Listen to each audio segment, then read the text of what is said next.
사도신경으로 신앙 고백 드리겠습니다. 나는 전능하신 아버지 하나님 천지의 창조주를 믿습니다. 나는 그의 유일하신 아들 우리 주 예수 그리스도를 믿습니다.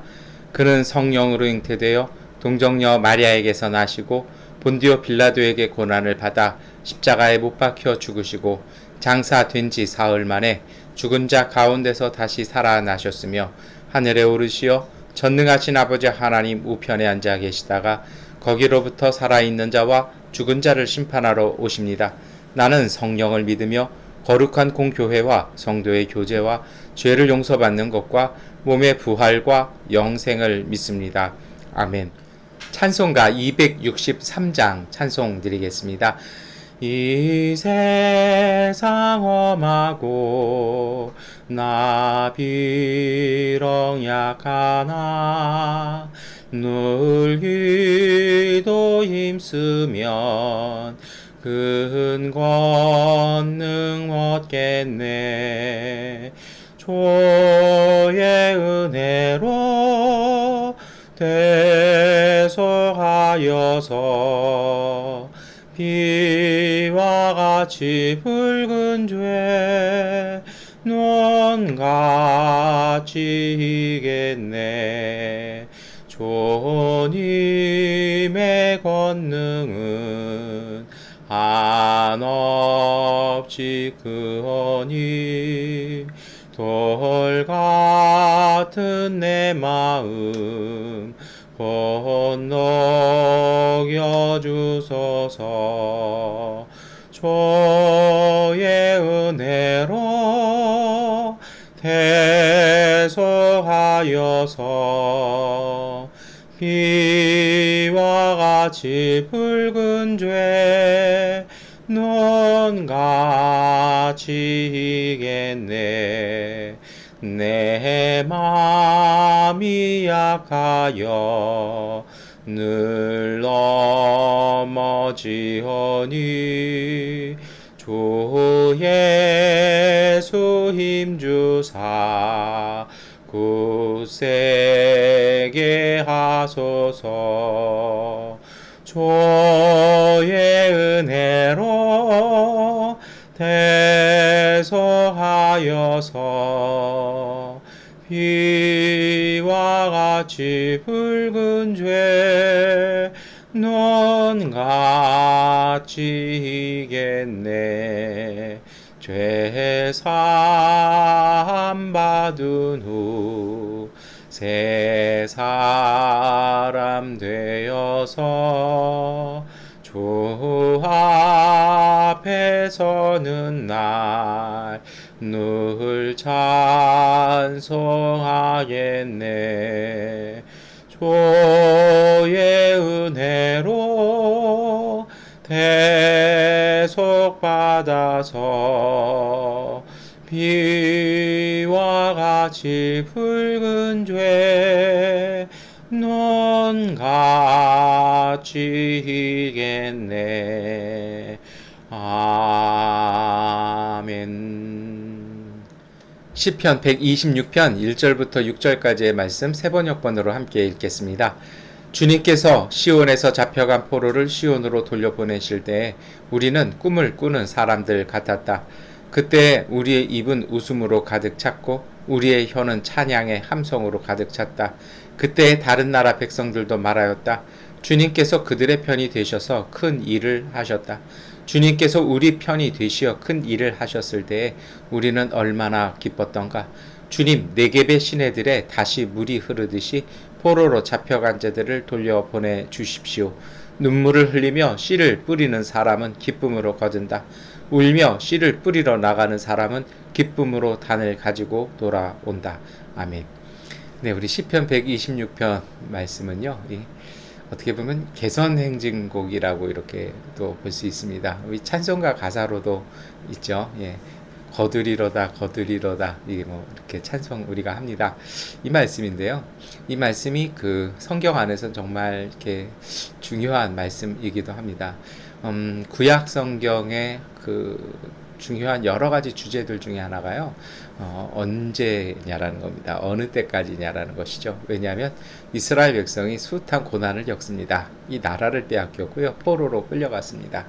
물론 예레미야를 통해서 70년간 포로 생활할 것이라는 것을 예언을 통해서 듣고는 갔긴 했습니다만, 여러분 그렇잖아요.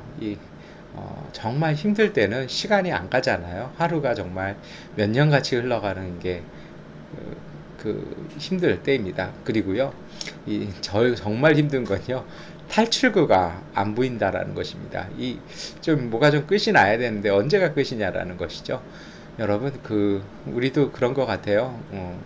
작년 한 해 코로나를 겪고, 또, 올해까지도 또 겪고 있습니다. 그런데 또 우리 양곤에 계신 분들은 군사 쿠데타 때문에 여러 가지 정말 별의별 일을 저희가 다 겪고 이렇게 옵니다. 지금은 제가 이렇게 웃고 얘기합니다만, 정말 숨 막히던 순간들 아니었습니까? 마음 놓고 길도 못 가고 그랬는데, 이제는요, 누구도 못 만나는 정말 이렇게 좀 힘든 시간들이 된 것 같습니다.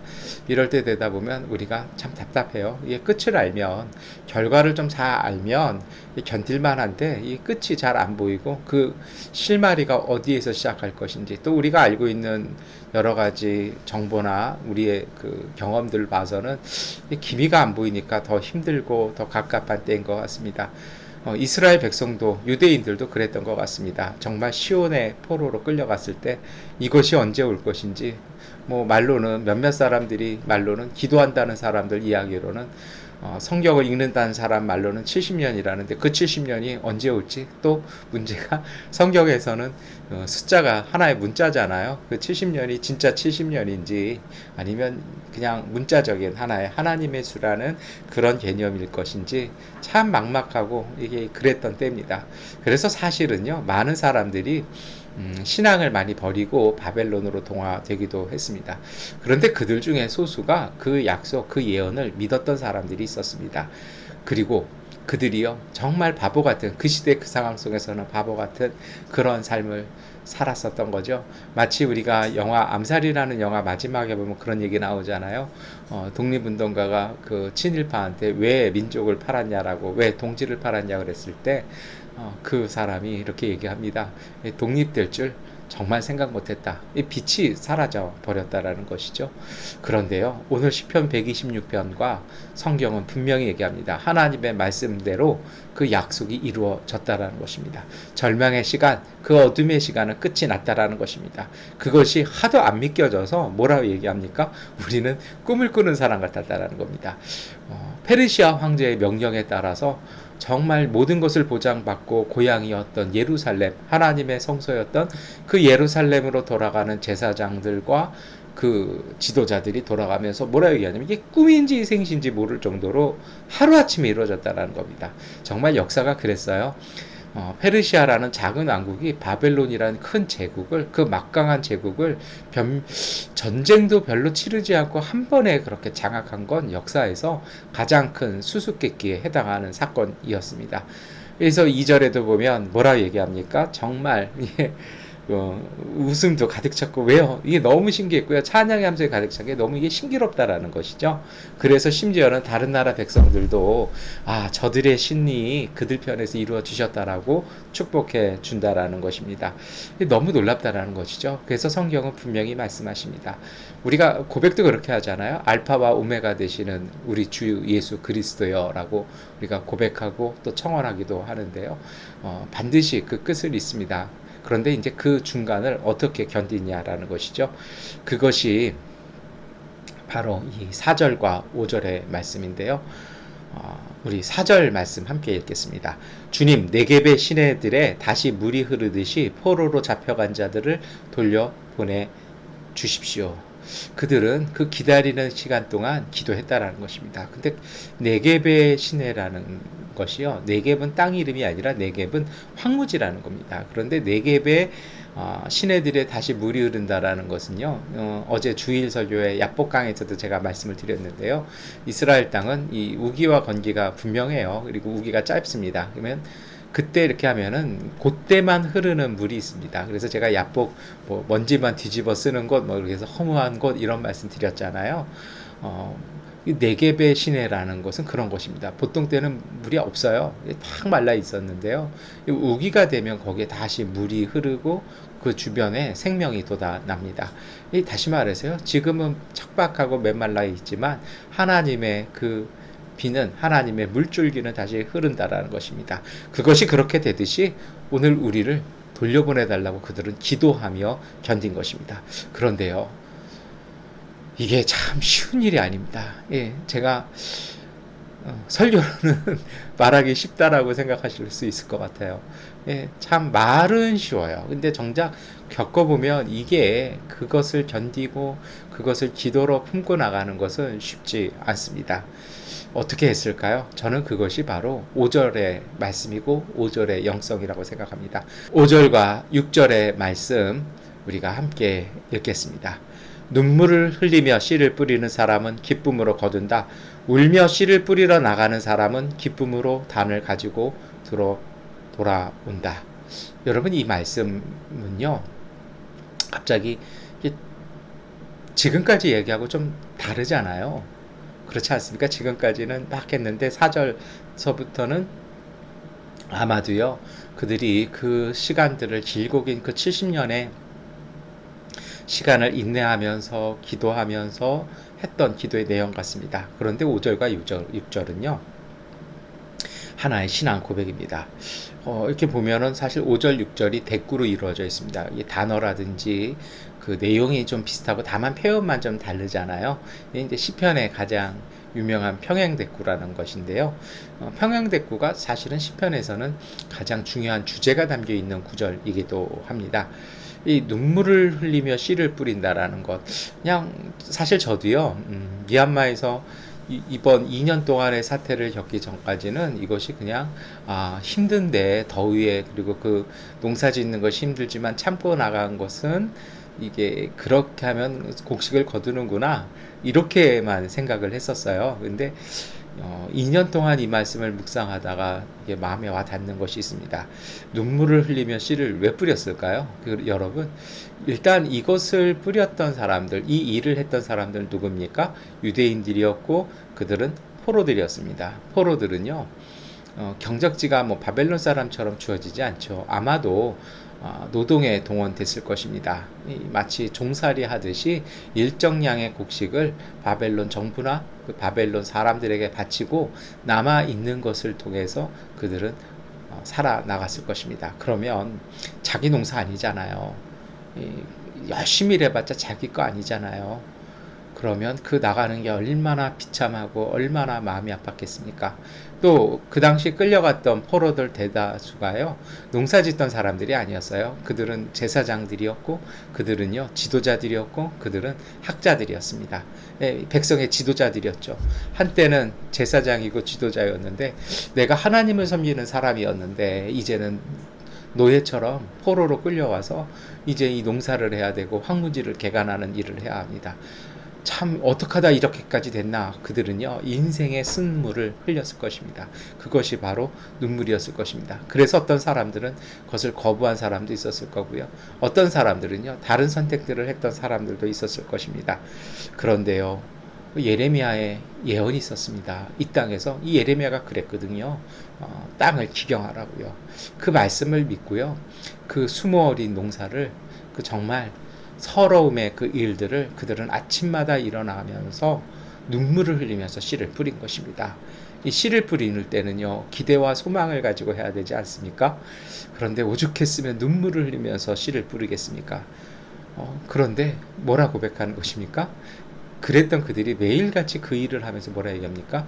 눈물을 흘리며 씨를 뿌리는 사람은 기쁨으로 단을 거둘 것이다. 지금은 우리가 눈물을 흘리면서 씨를 뿌리지만 틀림없이 하나님께서 우리들의 눈물을 통해서 알곡되게 하시는 기쁨으로 돌려주실 것이다 라는 믿음으로, 여러분, 그들은요 그 어려운 시간들을, 그 고통스러운 시간들을 받아들인 것입니다.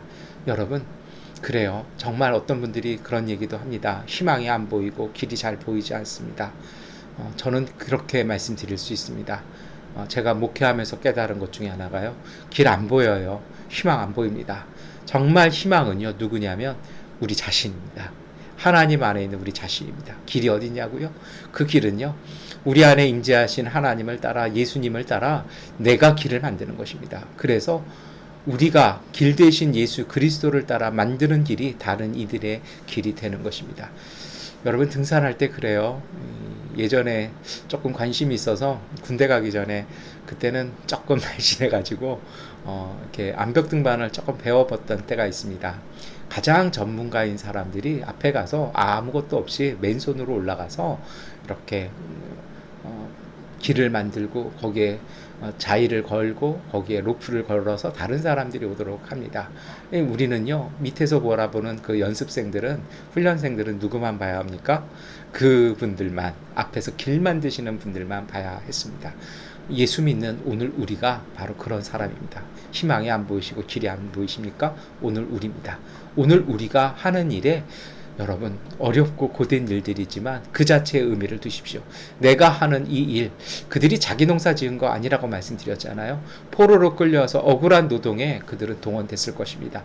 그런데요, 그 일, 하루하루를 지탱해 나가는 그 일들을 통해서 하나님은 그들을 다시 유대 땅 예루살렘으로 돌아가는 그 순례 여정, 귀향의 여정으로 만들어 놓으신 것입니다. 울며 씨를 뿌리러 나가는 사람은 기쁨으로 단을 가지고 돌아온다. 여러분, 오늘 우리가 하는 일에 여러분 기쁨을 가지십시오. 감사하십시오. 말은 어렵다고요. 그런데 여러분, 그것을 하나님과 더불어 하십시오. 오늘 여러분께서 어렵고 힘든 가운데요, 전화 한 통, 카카오톡 한 통으로라도 누군가에게 안부를 전하시고, 또 누군가를 직접 도우시고, 누군가에게 좋은 정보를 알려주시고, 또 오늘 우리 자신을 잘 돌보신다라면 그것에 기뻐하시고 감사하십시오. 어둠에 마음을 빼앗기지 마시고요, 작은 빛이지만, 작은 행동이지만 여러분 감사하십시오. 항상 범사에 감사하고 기뻐하라는 사도 바울의 그 권면처럼요, 오늘 우리의 일상에 여러분 최선을 다하십시오. 그것을 통해서 하나님은 빛을, 희망을, 그 길을 이루실 것입니다. 그것에 역설적이게 감사로 살아가는, 정말 눈에서는 나오지만 마음으로 쏟아내는 그 감사와 감격으로 마음을 채우시기를 여러분 권면합니다.